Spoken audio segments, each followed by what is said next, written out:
My fiancée and her parents disrespected and made fun of my late mother in front of her whole family. So I called off the wedding immediately right in front of everyone.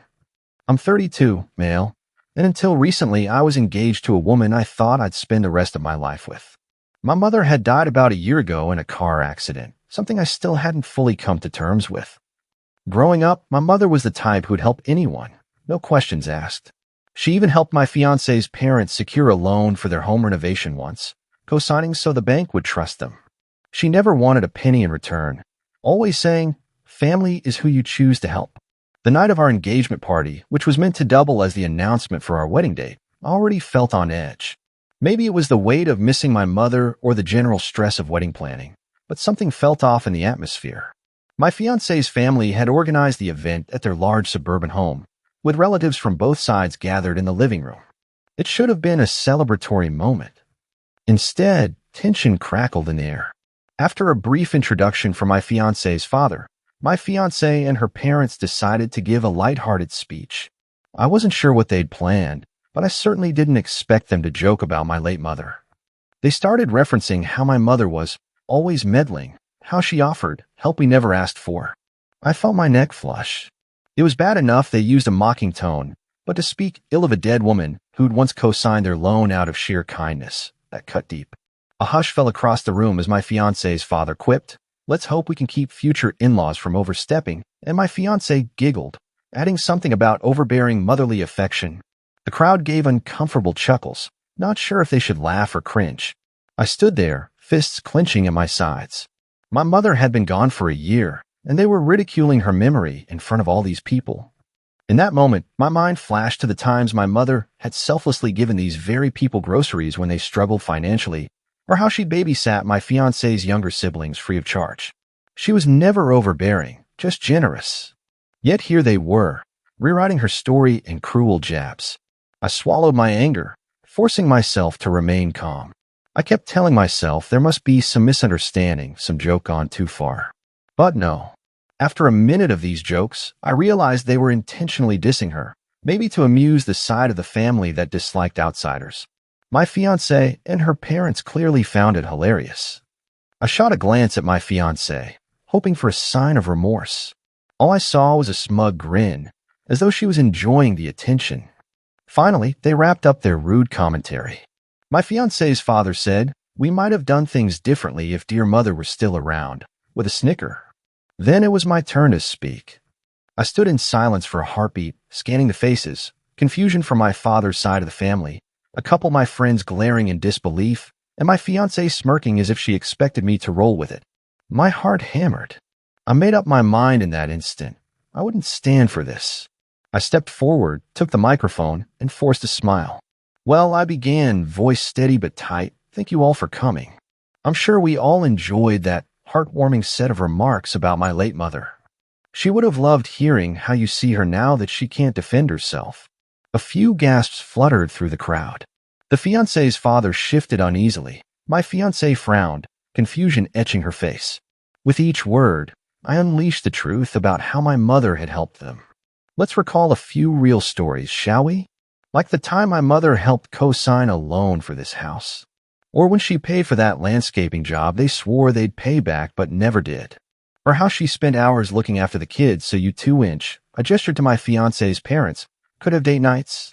Funny how none of that made it into your light-hearted speech. My fiancé's cheeks burned red. She half whispered, "What are you doing?"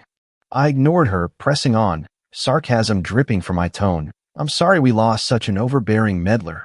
But apparently, she meddled just enough to keep your household afloat. Sure, poke fun at her memory. That's the least you can do to repay someone who gave so much." A hush fell over the room. Even the wait staff near the back froze. My father's side stared in stunned solidarity, eyes narrowing at the fiancé's family. Some of my fiancé's relatives looked horrified, while others fidgeted uncomfortably. My fiancée tried to grab the mic, but I pivoted away. The adrenaline coursing through me wouldn't let me stop. My voice cracked slightly. I guess this party was also meant to finalize wedding dates. Perfect occasion, right? A chance to celebrate two families joining. I paused, locking eyes with my fiancée. "But you know what? I'm calling off this wedding." Effective immediately. I see no reason to marry into a family that disrespects my mother. The entire living room erupted. A shriek from my fiancé, stunned cries from the audience, and an outraged roar from my fiancé's father. My father's side of the family collectively exhaled in relief, as if they'd been waiting for me to stand up for my mother. My fiancée tried yanking at my sleeve, wailing, "You can't just do that here."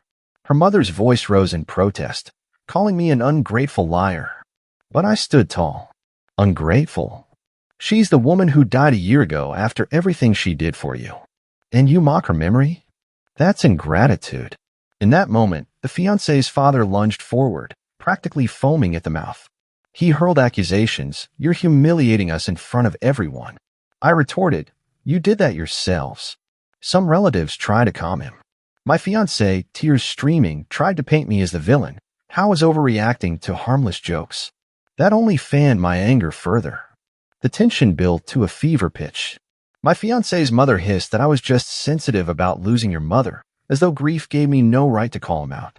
"You want to see sensitive?" I shot back. "Let's talk about how you relied on my mother's money and generosity when you lost your job that one year. Without her, you wouldn't have kept your car. Don't talk to me about sensitivity." A few gasps. Some extended family looked at them in shock. They hadn't known the extent of the help my mother provided. The fiancé's parents seemed cornered, their sense of entitlement flaring. Then I dropped the mic, figuratively and almost literally, and stormed out. My father's side followed me, some shouting final words of disgust at the fiancé's family. My now ex-fiancée pleaded, "Wait, let's talk this through privately." But no, she had publicly insulted my mother. I was done. That night, chaos ensued.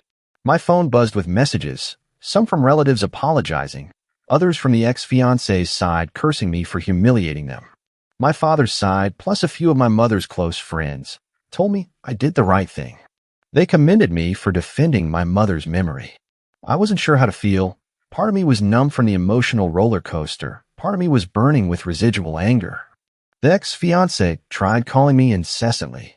When I finally picked up out of sheer exhaustion, she sobbed, claiming it was all a misunderstanding. She insisted that her father had taken light-hearted family teasing too far, and she had no idea he'd disrespect my mother so openly. I reminded her that she joined in the jokes. She stammered excuses, blaming the atmosphere, saying she was caught up in the moment. "I never meant to be cruel," she whined. "Could you just give me another chance?" But something broke inside me, seeing her hypocrisy on full display. She'd laughed along. My mother was no punchline. I told her plainly, "A mother's memory is sacred. The moment you all turned her into a laughing stock, you destroyed any trust we had." She cried, offering to apologize publicly, to do anything. But my resolve was set. "No wedding," I repeated. "That's final." News spread like wildfire through both families. Entitled relatives from her side tried to guilt me. "So you're gonna throw away this relationship over a small joke?" I spat back, "Call it small if you like, but it's enough for me." Meanwhile, her father threatened to sue me for emotional distress. A laughable threat. He had no grounds. He raged about how I ruined his reputation, but the only reputation he'd ruined was his own. Days turned into a week. My father's side mostly rallied around me.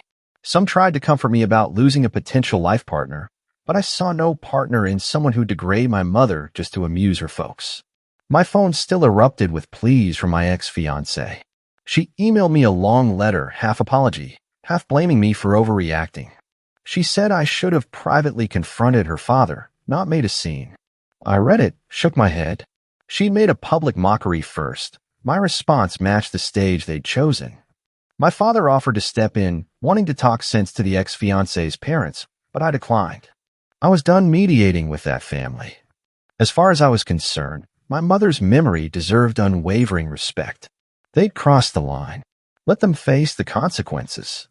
In the aftermath, I found an unexpected sense of closure. My mother's passing had left me raw and vulnerable, searching for a supportive partner to fill the void.